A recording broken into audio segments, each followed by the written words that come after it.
All right, folks, welcome back to Kings of Opinion, episode 105. I got Wanderer here with me. Say what's up. Hope everybody's doing all right. All right, so mixed bags of emotion for me. So the Knicks are through 3 games in this Eastern Conference Finals, right? Yeah. And it's not great news, but not terrible. No. Right? I guess considering that you lose the first 2 at home when you're the higher seed is not the best of news. Especially the way they lost the first game too is pretty brutal. Brutal, dude. I mean, I watched that entire game, and to see them blow I want to say it was either 14 or 15 point lead with like a little over 3.5 minutes left in the game is kind of bad. Yeah. Definitely not what you want to see. And you could tell, like, the Pacers, and it's weird because Boston is kind of like this too, and maybe it's all of the NBA, but they were just knocking down 3 after 3 after 3. Yeah. Especially one of the guys, I forget his name, but he comes right off the bench and hits like 5 out of 6 threes from nowhere. You know what I mean? And it's just like they were just chucking them up and they were just going in. And, you know, there's a lot of things I guess you could point at in that game that would trouble you. Neil Smith, is that the guy's name? Yeah, something like that, or Neil Smith or something like that. But they were hitting every 3, and you know, for a little while the Knicks were keeping up with just getting baskets, which is good. Yeah. But they were still like I want to say right around a minute they were still up by 9, and I guess like time management could play a role in this. Like you probably should. I don't know, like, take some time to get good looks at the basket and not just drive the lane. Hold the ball a little bit. Yeah, hold the ball. Maybe if you do drive the lane, make sure it's like an open look kind of deal and not just try to force the foul, which was another problem too because they did force a couple fouls, but they were hitting 1 out of 2 free throws, which isn't good. Yeah. You know what I mean? So that first game was really bad. And I still can't believe that shot went in at the end of regulation to tie it. I don't know about you, and I'm not going to say I've watched a lot of basketball, but I did like in the 90s and early 2000s, and even in the last few years I've been watching. I don't think I've ever seen a shot like that where it goes off the back of the rim, goes straight up in the air, like 10 feet, and then comes down. I thought it was over. And you see it go in, and they're going crazy. Yeah. And I think that was when Halliburton put the choke sign like Reggie Miller did. I don't want to say that was funny, but like, Jesus, like, I personally hope now somehow the Knicks can win tonight, even the series, and somehow just, you know, take control of this series after this game and win, because things like that so early on in the series, like if you wanted to do that, I feel like you should wait till pretty much the series is over. You know what I mean? But to do it in game 1 on the road, I don't know if it's insulting. I mean, I would assume it is, but I don't know, man. It's a little classless, I guess, like, because it's only the first game, and they got, you know, not that they got lucky, they won game 2 as well. Right. And I think in that game 2, the Knicks were down by a lot, right, in the second game? I believe so. Yeah. I went to bed at like 10, and there was, you know, still a quarter left, and it was tied, but they were trailing for, you know, most of the game. Yeah, I mean, it just looked like they were flat in game 2, and it was almost like the exact opposite. It's like the last 3 minutes of game 1 fell over into game 2, and I really don't know what to do with tonight's game. Like, I don't know if I should watch it or not watch it, because I watched a little bit of game 3, and then they went down by a bunch of points, and I'm like, you know what? I'm not going to waste my time on this. I'm just going to watch something else and whatever. And then I totally forgot. I think it was like, I don't know, 11 or something at night, and the game was long been over. And I'm like, oh, I wonder if the Knicks won. And then I look and I saw that they won. And I'm like, this is kind of interesting now. You know what I mean? Like, I mean, they still got a lot of pressure on them tonight. And like I said, I hope they win. I just don't know what kind of luck I could bring them. Like, do I watch the game? Like, I'm a little superstitious. So, like, I didn't watch the game when they came back and won. And apparently, like, Thibodeau like unloaded his bench and had those guys play, and somehow they came back. And Josh Hart, I think, took himself out of the game in game 3, and then came back and had like I don't want to say like a pivotal role, but he had some big spots at the end of that game for them to win, just like Jalen Brunson did, and Towns went off in the fourth quarter. So, I don't know what to do. Like I don't want them to lose, and I feel like it was another 20-point comeback, I believe. Yeah, no, I was just gonna say it was a 20-point comeback because that's why they put the bench players in. I think he was. I don't know if he was switching it up. Like I was listening to the radio and they were like he was just trying to like switch things up or whatever. And if he did, kudos to him. I didn't listen to his press conference after the game, but I thought maybe he was calling it quits and he didn't want to get guys like hurt. Like every once in a while they say he just plays these guys to the bone. So I think he took them out. Plus a few of them, I know Brunson for sure, and maybe even Towns they were in foul trouble. Yeah, I think both of them were in foul trouble for a good portion of the game. Yeah, which is a reoccurring thing in the playoffs for the Knicks. Like, these guys aren't going to be effective from the bench, you know what I mean? Right. So, like, these guys got to get their act together for this game tonight because I don't see the Pacers not shoot good today. Like, I think their three-point percentage in the last game was like 22 or 23%.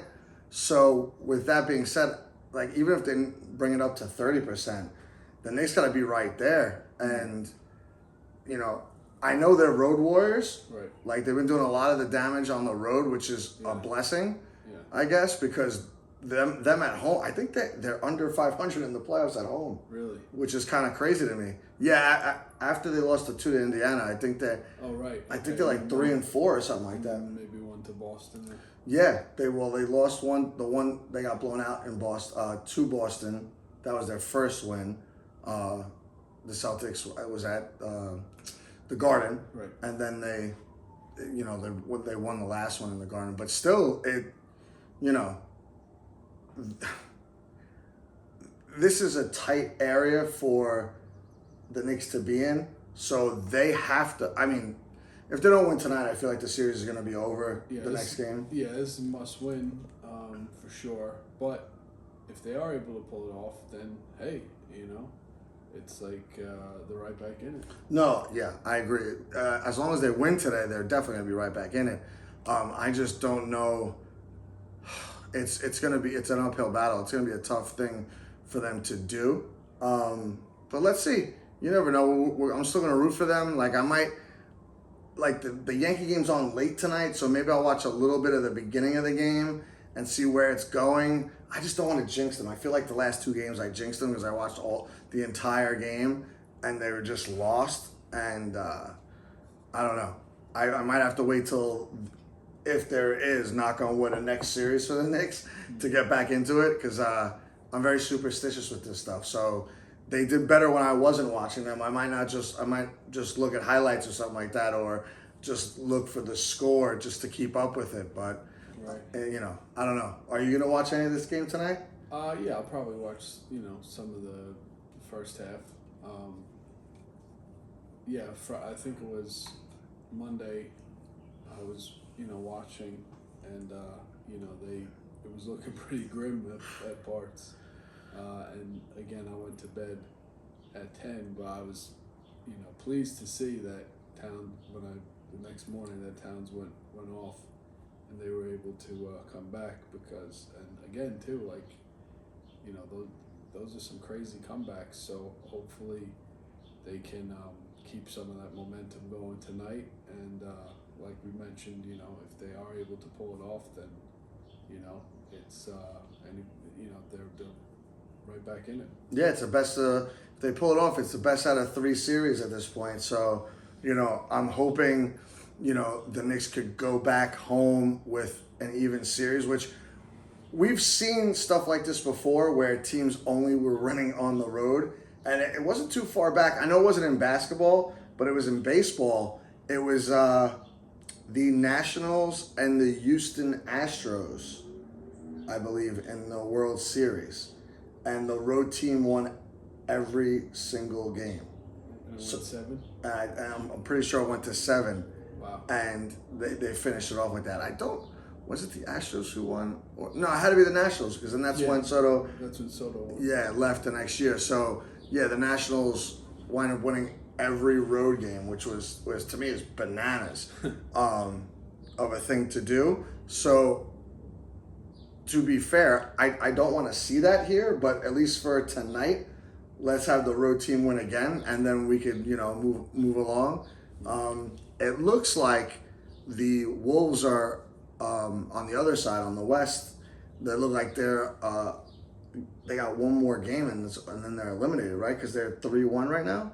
Yeah, it's 3-1. Yeah, the Oklahoma City won last night. Yeah. So that could be a lot of rest for OKC if they close it out. I believe tomorrow, right?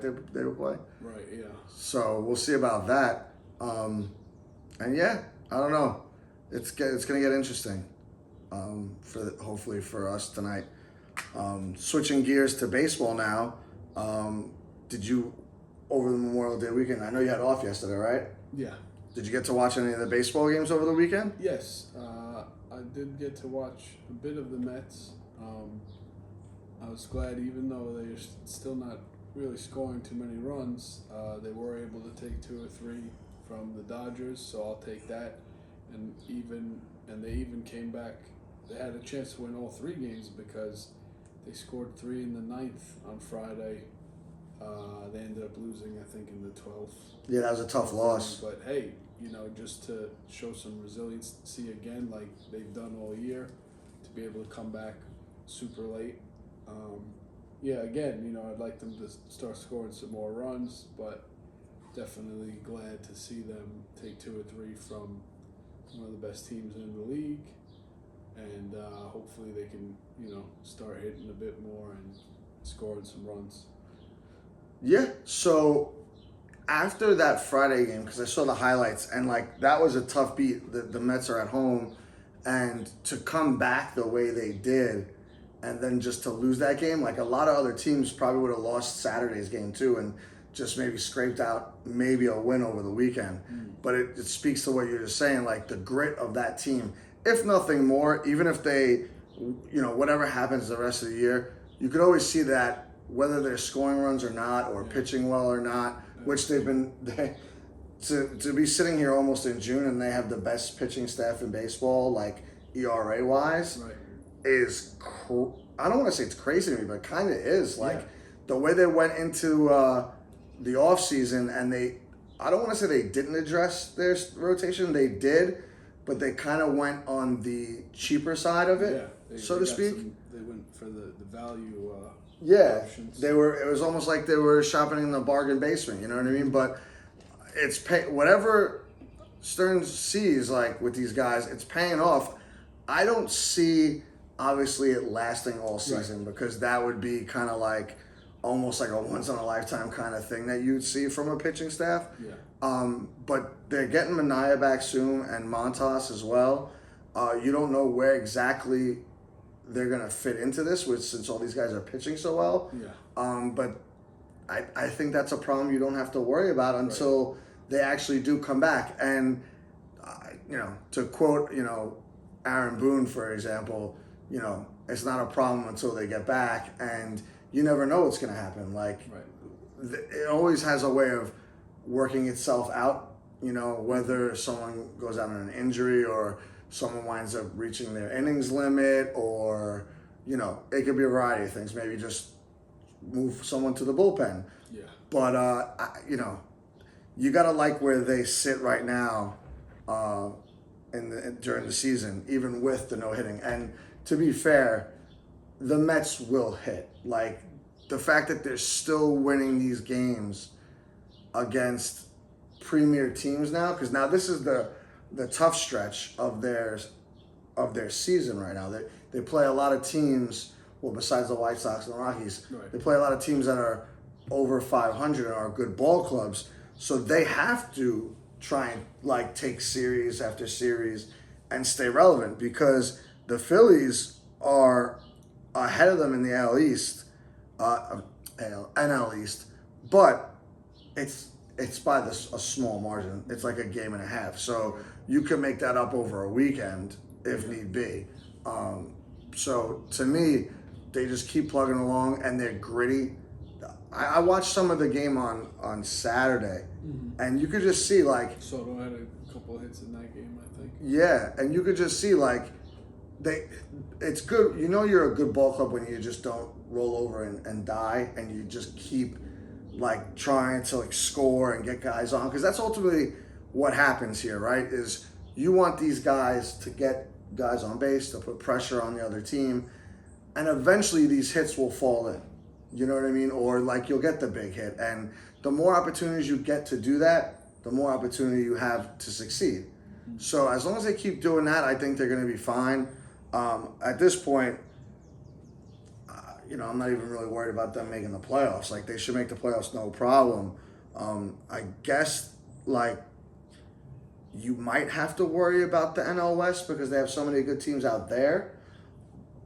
But they beat the guys out in the West. So as long as they keep it close, they're going to get the tiebreakers and all that stuff. Like, as of right now, they got good records against whoever they played out in the NL West so far. And, not really, I don't know, I'm not really too worried about the Mets as I'm watching them, Yeah. Yeah, they just keep trucking. They keep doing their thing. Now, as far as the Yankees, on the other hand, they've won 6 series in a row, so they're also doing well. I still kind of hate some of these. Did they take 2 or 3 from Colorado? Yeah, thank God they did. I mean, they shouldn't have lost Friday's game.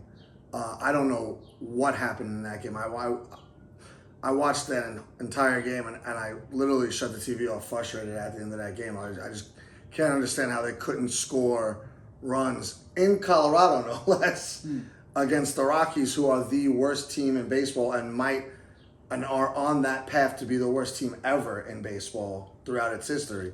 So, I mean, listen, any given day, any team can beat anybody. I guess it was the Rockies' day, so they put a lot of pressure on themselves on Saturday. They came through. They scored 13 runs that day. It was just a barrage of hits and homers, so that was cool. And then, they handled business on Sunday. It was a little bit of a tight game at the end there because the Rockies were actually fighting back and forth a little bit. But, they nailed it down.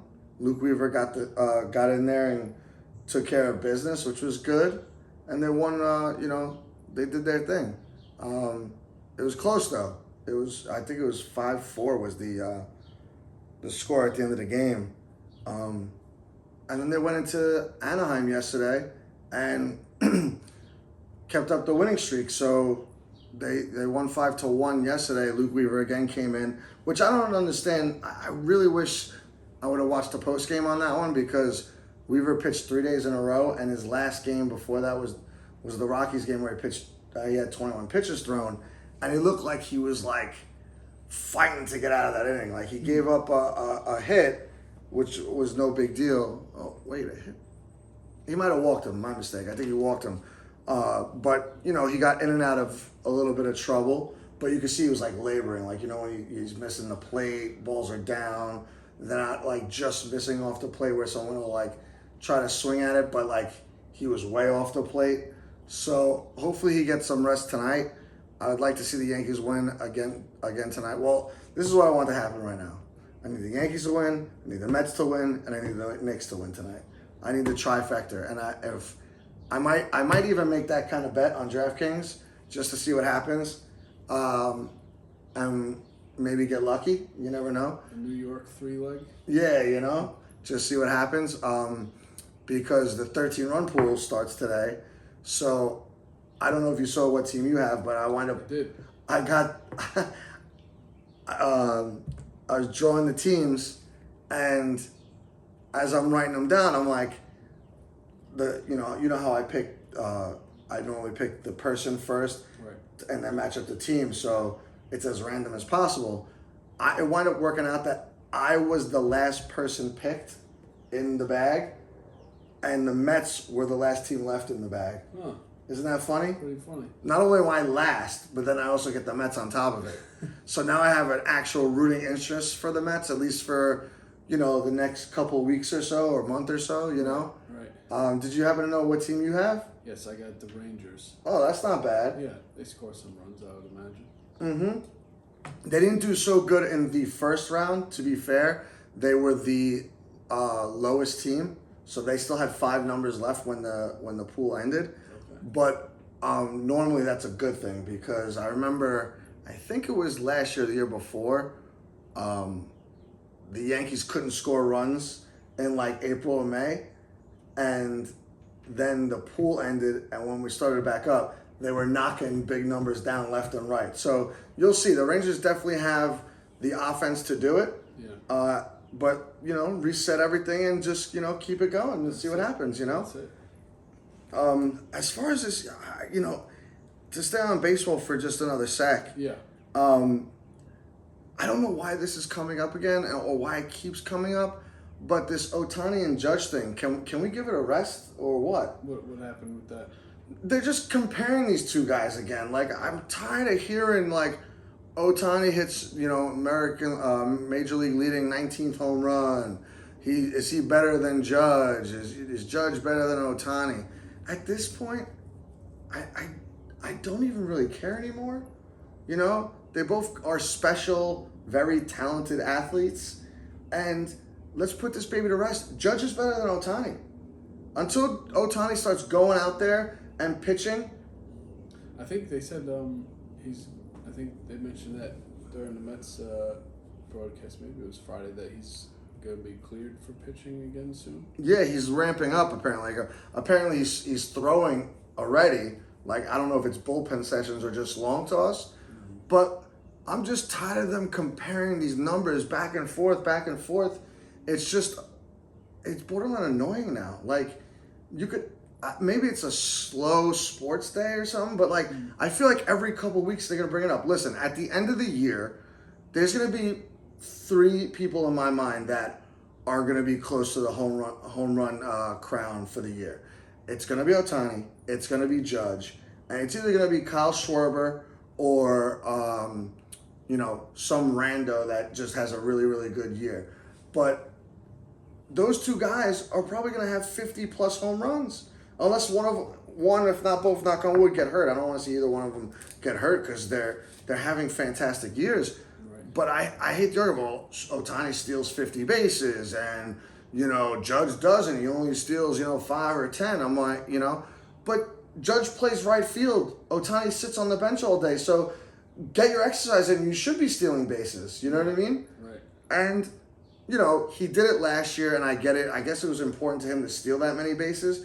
But, I don't know how many he has right now, but is he really going to steal another 50 bases? You know what I mean? Like, I don't really think you have to in this for that team. Like, they're going to score runs without you. Like, if he did it on, like, the Pirates, mm-hmm. where they're trying to scratch runs around and right. you're like Ricky Henderson running around the bases, yeah. then that's a different story. At this point, to me, you're almost just padding your stats. Like, you might be stealing a base or 2 when you're up 8-1. Like, mm-hmm. should that really count? No one, at that point, when you're blowing a team out, no one's paying attention to you on the base paths, so you could steal a couple bases. Right. You know what I mean? And I almost, if I had the time, I would love to go back to last year when the Dodgers were obviously really good. I mean, they're really good this year, but just like the year they had last year, where I would like to see how many nonsense stolen bases he actually had, just to pad his stats, I'm just tired of this comparison. Like, to me, there's really no comparison. Judge is hitting 400. You could have 100 stolen bases and it wouldn't matter. The guy's hitting 400. Maybe right now he's hitting like just below, like 398. But we're almost in June and he's around hitting 400, which is amazing. And the fact that he kind of changed his stance to get more hits and he still has 18 home runs, that's crazy to me. Yeah. You know what I mean? He's still on pace to hit 50-something home runs, and we haven't even seen him really get, like, hot where he puts up, he goes through, like, a 2 or 3 week stretch where he's hitting home run after home run after home run.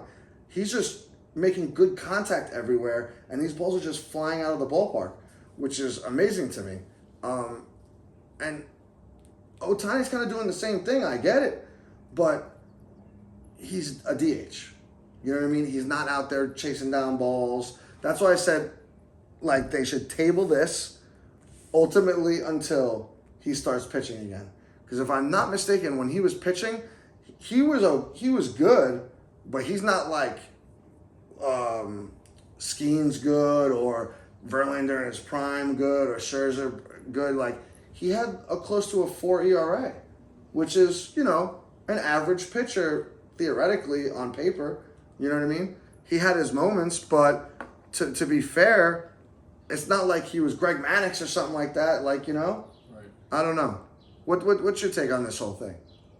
Well, yeah. I mean, listen. Obviously, sensationalism is a part of sports, as any, you know, I guess,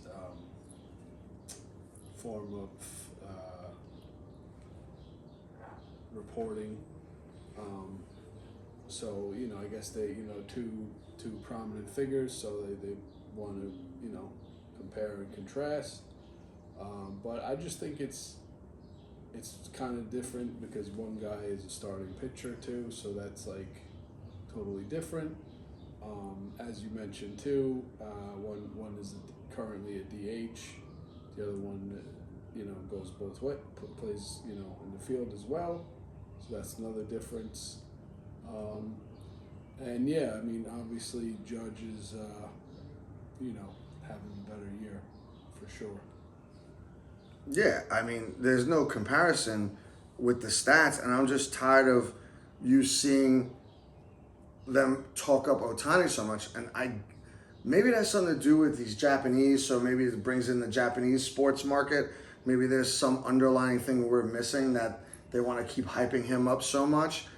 Don't get me wrong, he's a fantastic player. I'd take him on my team any day too, but, you know, until he plays the field or at least pitches, I got to give the nod to Judge. Now, if you tell me next year he's a pitcher and he's putting up these same types of numbers and he's pitching to, let's say, an ERA somewhere between 3 and 3.5, and he's up there with like the team, not the team, but the pitching leaders. First, even if it's not, it doesn't have to be every stat, but you know, he leads in strikeouts, or his ERA is really good, or his WHIP's good, or whatever other new stats they have nowadays that I don't pay attention to anymore. But then we'll have that conversation. But you know, until that time, like, I think it's an easy win for Aaron Judge. I'm actually trying to see how many stolen bases Ohtani has, and I do not see him. Oh, here we go. So right now he's tied for 14th with 11. So, and the leader is Roberts from the White Sox with 21, and right behind him is Bobby Witt with 19. So, you know. Luis Robert? Yeah, I believe so. Yep, Luis Roberts. Yep, Jr. It's funny though. That's kind of funny. Yeah, and like I said, Aaron Judge is hitting 398, so he's basically a base hit away from 400. I mean, if you want to call it a slump, he's been slumping a little bit because he was hitting like 415 a week or so ago, but he's still doing his thing. You know what I mean? Mm-hmm. He's up there in every major category. You know, I think what Judge is doing is crazier too, only because of his stature. He's so big, right? And for him to kind of change certain like characteristics of maybe his stance or like the way he just approaches his at-bats now has changed. Because obviously you want to watch him because at any moment he could hit a home run and God knows where to land, right? But besides that, recently I've been looking at what he's doing at the plate, which is, if you know baseball, like a lot of these guys do on the radio shows and even the TV shows, you could see that he's, not only is he being more patient, but his selection of pitches that he's swinging at now have gotten so much better. Like, he's not really flailing at the ball as much. Like, when he's striking out now, he's almost striking out at like And don't get me wrong, occasionally he'll chase that slider low and away, but it's a lot less than what he used to do. But he's almost just missing the fastball, like up and a little bit in, which is hard for anybody to really hit. You know what I mean? So to me, like, it makes him even more dangerous now, because now, unless the pitcher just has it in his mind, I'm not going to give him anything to hit, and I'm just going to walk him, basically. He could do damage in a variety of different ways, and that's what you're seeing this year, and that's how good he's been up until this point in the season, and we're literally knocking on June's door next week. Yeah. So for a 2-month period, which he normally starts off slow, he's been doing really good. You know what I mean? Right. And yeah, look, see, like, he's up at the top near every offensive category. He was leading, but some guys took him over. Like Suzuki of the Chicago Cubs has 49 RBIs. Yeah, he's having a good year. I mean, obviously the Cubs are scoring. You want to talk about teams scoring runs? Yeah. They were. I remember early in the season they were scoring at a record pace. I think they're still doing pretty good. I don't know as far as if they're going to keep that pace up, but I know he was having a good year too. Yeah. So I'm trying to grab the MLB totals for teams, but I guess I can't. But I did see that stat where the Cubs are leading the league right now in runs scored. I think the Yankees were in second, but it's wild to me how hot they are and how many runs they're scoring. Right. Like when you think of them and you look at that lineup, you don't necessarily think that they're going to be mashing like that, but no. Well, they got that guy from the Mets, that guy Crow Armstrong. Oh yeah. He's RBI away from Suzuki. Really? Yeah, they're both knocking on 50 RBIs. Wow. And then it's Devers at 48, and then Judge at 47, and Flores right behind him, another ex-Met that's on the Giants at 44. So yeah, it's like, I can't believe it, but yeah, they're right now they're leading the league in runs scored, and I'm sure RBIs as well, because they got two guys almost putting up 100 RBIs are between them already, which is kind of wild to me. But things will fluctuate, things will change.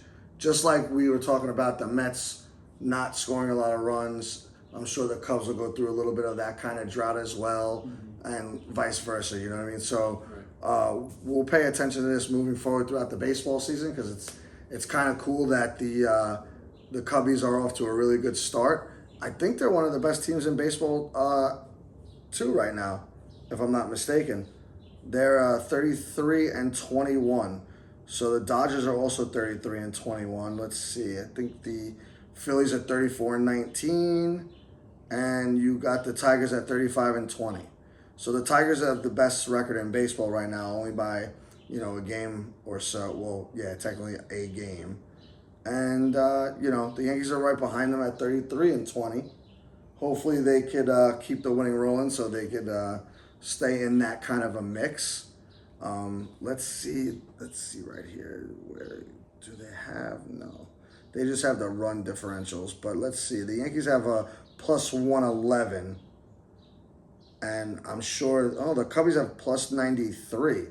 So, doesn't say too much, but it is saying that they're scoring a lot of runs, that they have that many runs over how many they've given up. But yeah, that's what we got for that. It's baseball season. Yeah, it sure is. Any other remarks for baseball as long as we move on? No, nothing that I can think of. Yeah. So that's it with the baseball. Been watching a lot of TV, as you know. Okay. So I happened to watch yesterday the Netflix special on Brett Favre, The Fall of Favre. Okay. Really quick too. I thought it was going to be longer. It was literally only an hour. So it was a quick little in and out kind of watch. They did talk about his scandals and all that stuff.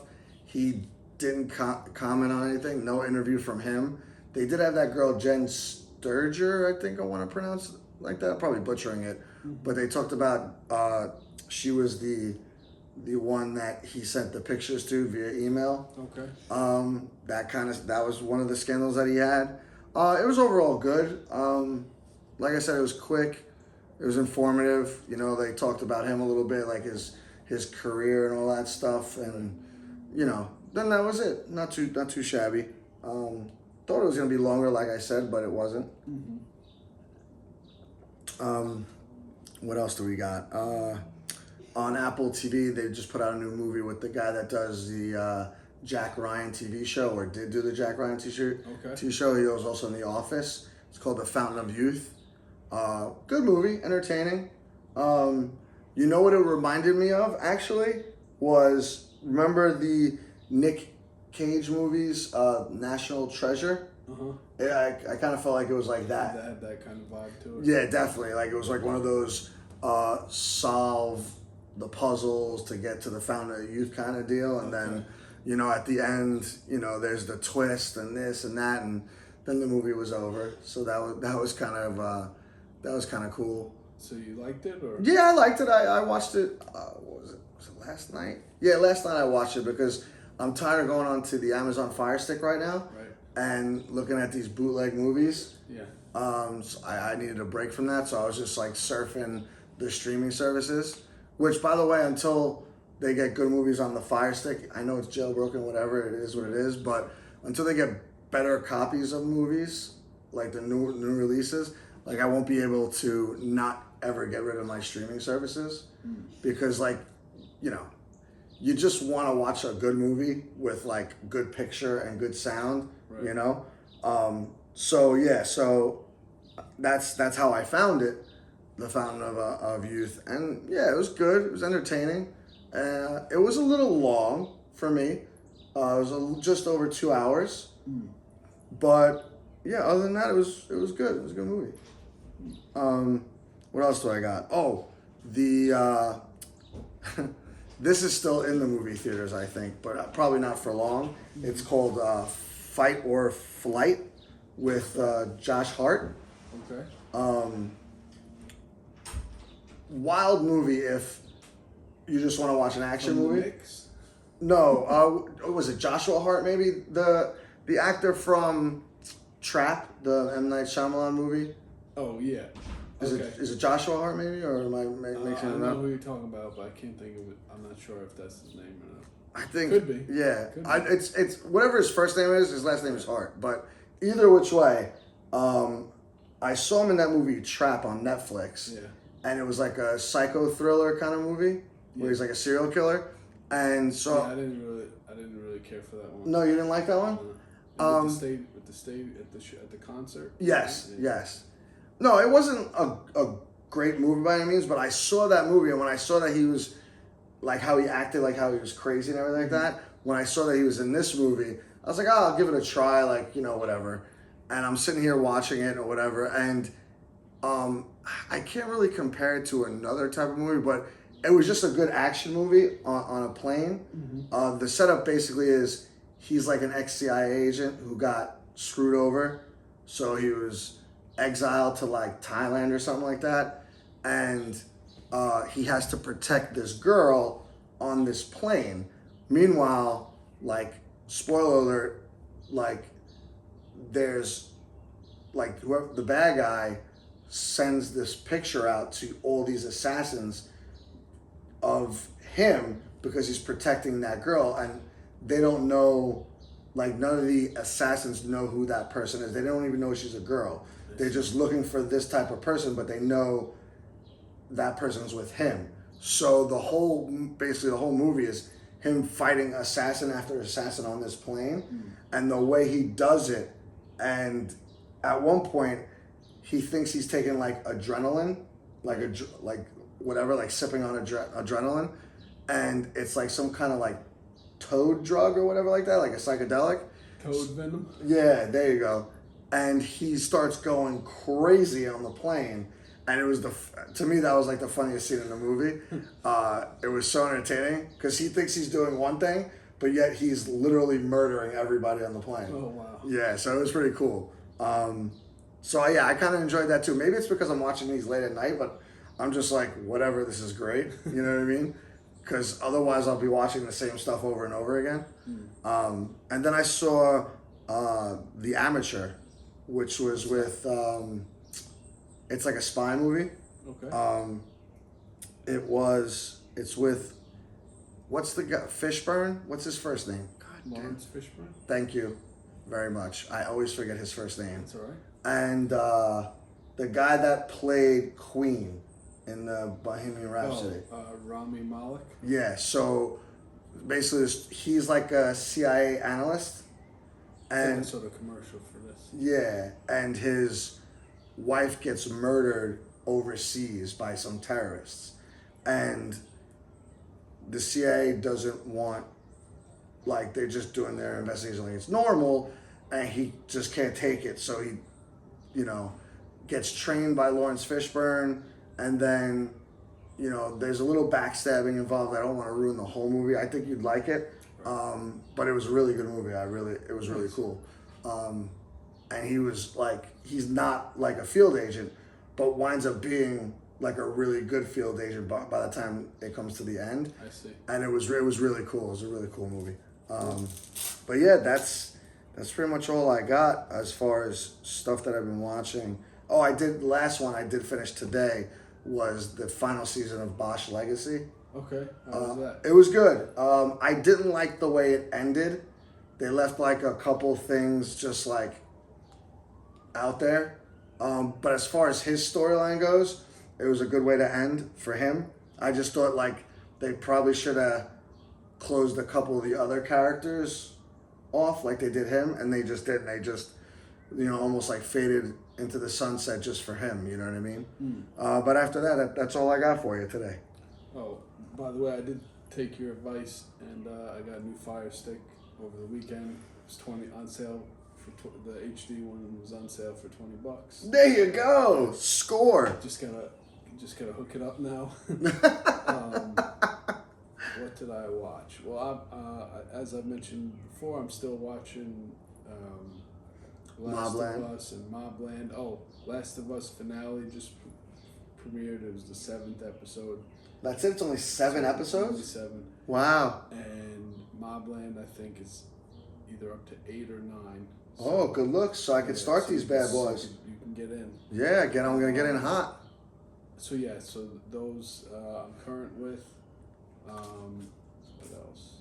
Still watching the Gemstones a little bit, chipping away at that. You're on the last season of that, right? Yeah. What do you think of this season so good. far? It's funny as hell. It's just it's just watching the 3 children, then you have baby Billy. I mean, it's a lot, but to me, don't you think Baby Billy's the best character in the show? He's great, but it's a lot of fun. Always laughing. It's just out there. Right. It definitely feels like they probably freestyle it a little bit, which makes it even more funny. And then I actually watched a movie over the weekend. Mickey 17, I think it's called. Oh, I wanted to see that. Yeah. How was that? It's good. I liked it. It's on HBO. Oh wait, it's on HBO Max? Yeah. No way. Yeah. Well, yeah. I think it just premiered Saturday. I gotta write that down before I forget it, because I started it. It's funny that you said that. I started it on the Fire Stick, but it was such a bad. Yeah, and I was 10 minutes in, and I'm like, there's like noise in the background. I'm like, I gotta shut this off. I was like, because the trailer looked interesting to me. But go ahead. What's it about? Yeah. Well, it's a guy. He's like, I forget if they call it an expendable or whatever, but it's like, the work he does is like he finds like cures for things, or just by subjecting his body to it. Yeah. Or things like that, and each time he dies, there's a new one Of him. So it's like he gets up. It's like the 17th version, and then something happens, and then that's where like the story pretty much takes off. But it was good. It's the same director as Parasite.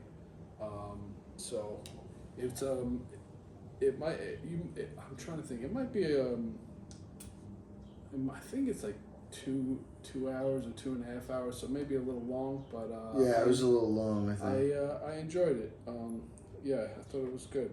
Oh, good. And entertaining, and just something different.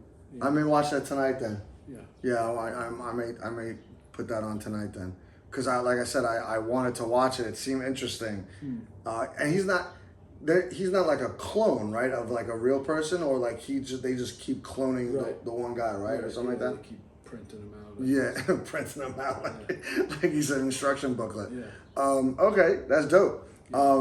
Anything else? I think that was it. Yeah, that was it. That was literally the first movie I watched in a while. Wow, that's nuts. Is Mobland almost done? Yeah, it's got to be at episode 8 or 9. Okay, that was the one you told me earlier, because like I couldn't remember. I know you said Last of Us. I couldn't remember the other one. So yeah, I can't see it going more than a few more weeks. If that. If 8 just came out, so you got 9 and 10. So maybe it might have been 9. I could be wrong. Yeah, I'll check it out. I just want to see which one I'm going to start tomorrow. Right. While I'm just sitting around watching TV. Yeah. So maybe I'll just do Last of Us since that's completely done. Yeah. How'd you like that series? Because It's good. Mixed reviews. I heard of it. Yeah, I enjoyed it. So I thought it was a good season. It's just I think it's just a well done show. And it's like a movie. It's kind of like a movie every week. In some ways. Yeah. Are you saying that just the way you watch it, or is it actually like long episodes? Well, no. So I guess some are short, some are some are longer, some are shorter. Okay, so there's no set like I know some shows they always have like they stay around like 45 to 50 minutes or whatever like that. Yeah. All right, that's cool. Yeah. What else? I think that's about it, right? I got nothing else for you guys. All right. I just got one musical selection as usual. We're going to go with Tom York and Mark Pritchard with Tall Tales. So that's the pick for this week. Awesome. Well, that about does it here. Everyone enjoy your week. Let's go Knicks, Yankees, and Mets, like I said. Indeed. And hopefully we got good news for you next week. Hopefully Big Earn will be back with us next week. I'd love to hear some of his takes on what's been going on recently with everybody. And that's it, folks. Enjoy your week. Till next time. Later, guys.